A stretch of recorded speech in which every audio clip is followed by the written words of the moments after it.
पत आहे, ही पण बाब आपण सगळ्यांनी लक्षामध्ये घेतली पाहिजे, अशा प्रकारची माझी आपल्याला सगळ्यांना विनंती आहे.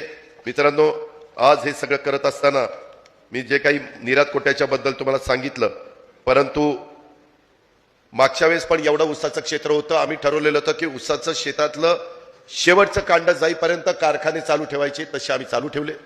मे महिन्यातले साखर कारखाने चालू झाले, त्यांना रिकव्हरी लॉस दिला, 200 रुपये गाळपाला मदत केली अधिकचे, वाहतुकीला 5 रुपये पर किलोमीटर अनुदान त्या ठिकाणी दिलं.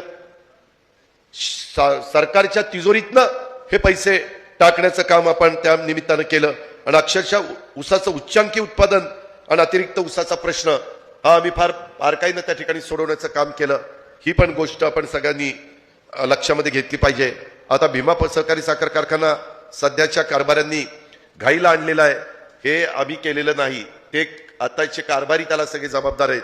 त्यांच्या नाकारतेपणामुळं ह्या कारखाना आज शेवटच्या घटका मोजतोय, परंतु पुन्हा त्याला त्याच्यातनं संजीवनी कशी देता येईल, पुन्हा ते शेतकऱ्यांचं वैभव हे आपल्याला उभं कसं करता येईल, या पद्धतीनं आपण काम करतोय. गेल्या 2 दशकापासून या कारखान्याची वाईट अवस्था आहे. कारखान्याच्या संचालकांच्या मनमानी कारभारामुळं हा कारखाना डबघाईला आला.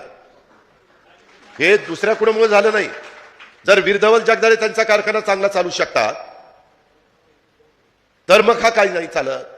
नाथ मस्कोबा रासकर मंडळी ना, राऊत आणि रासकर ही मंडळी चांगला चालू शकतात, तर हा का नाही चांगला चालत. ह्याही गोष्टीचा विचार ह्या निमित्तानं